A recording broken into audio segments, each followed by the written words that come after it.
Today we're going to show you how to change the thermal limiter on your dryer. It's a pretty easy job. All we're going to need is a Phillips screwdriver, a putty knife, and maybe a pair of needle nose pliers. Let me show you how we do it. Now the first step in this repair will be to disconnect the power to the dryer.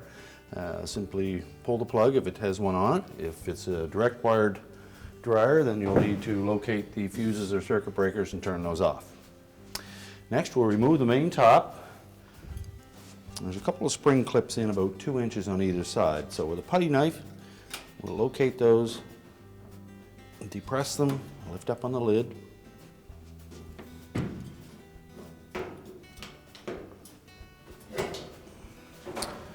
Just open the lid up and we'll remove this ground strap at the back. And then lift the lid right off. Next we'll disconnect the 2 wire harnesses along the side here. Tuck that down out of the way.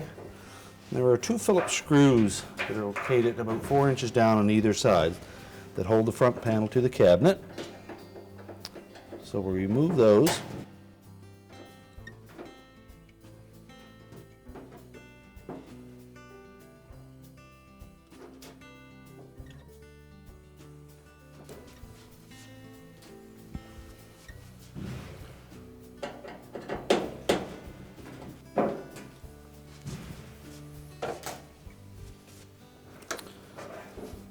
Now we can tilt the front panel forward, lower it down enough that you can disengage the hooks on the bottom of the front panel, and then we'll set that whole assembly aside. Next we're going to remove this little guard on the front, a single Phillips screw. That will give us a little more room to remove the drum. Now there's an idler assembly that's located right in behind the blower. It has some spring tension on it, so we're going to release the tension on that spring and then roll the belt off the motor pulley. So reach in on one side till we locate that.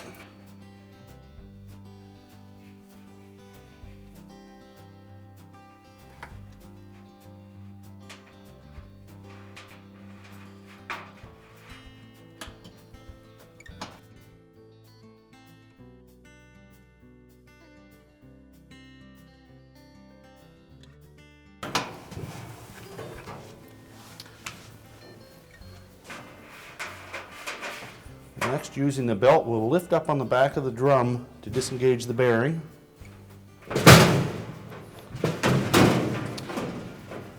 And we're going to tilt it enough to get it through the opening.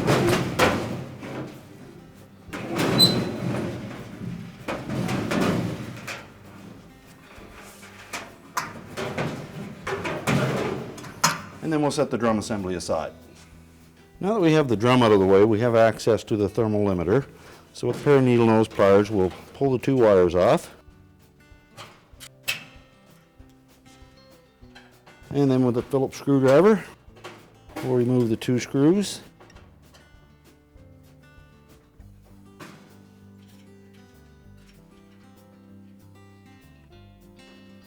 And then we can reinstall the new thermal limiter.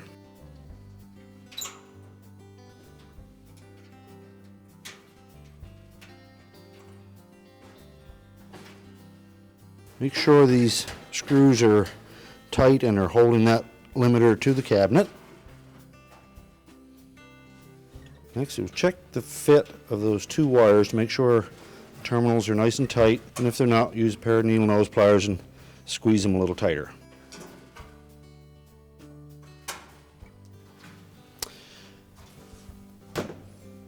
And now we're ready to reinstall the drum in the front panel.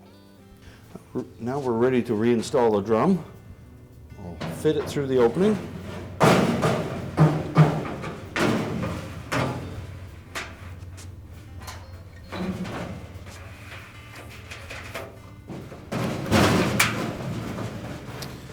We'll lift that bearing up into the bearing holder.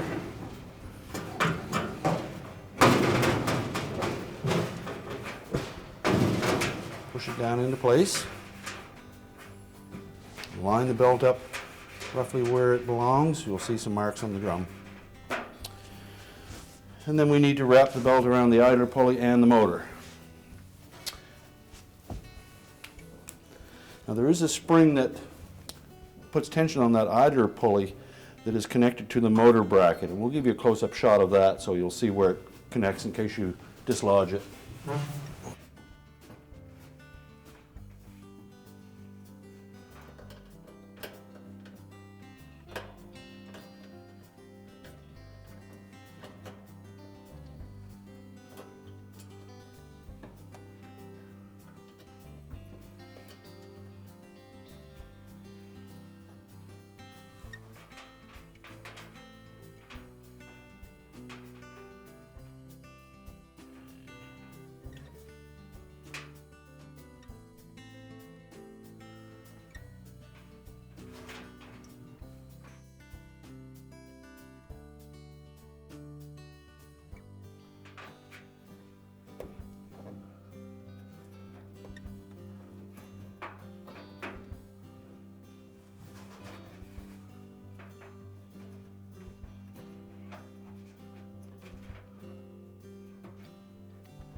Now the orientation of the belt will be that it comes down the side of the drum, wraps around the motor pulley, and then up over top of the idler pulley.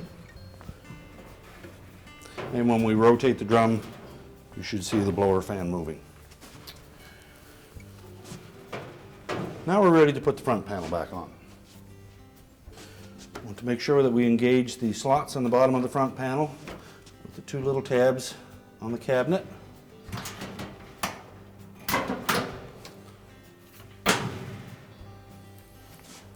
And we'll have to lift up on the drum a bit to slide that front panel in to make sure that the front glides go into the drum opening.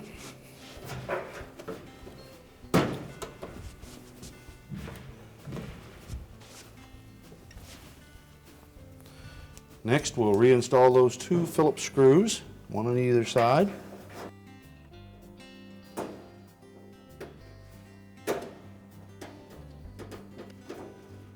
Make sure they're tight.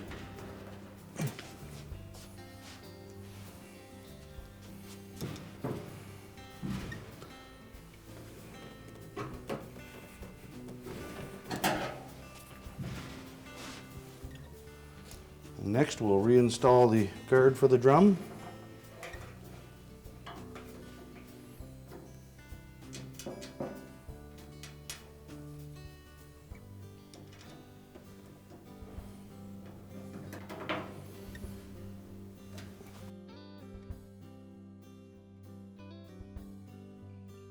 Next, we'll reconnect the wire harnesses.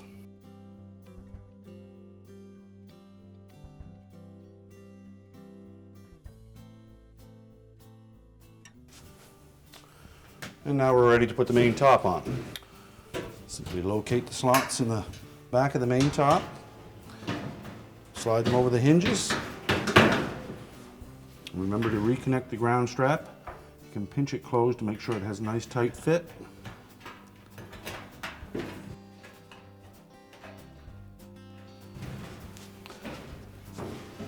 Then simply snap the main top back into place. We'll reconnect the power and our repair is complete.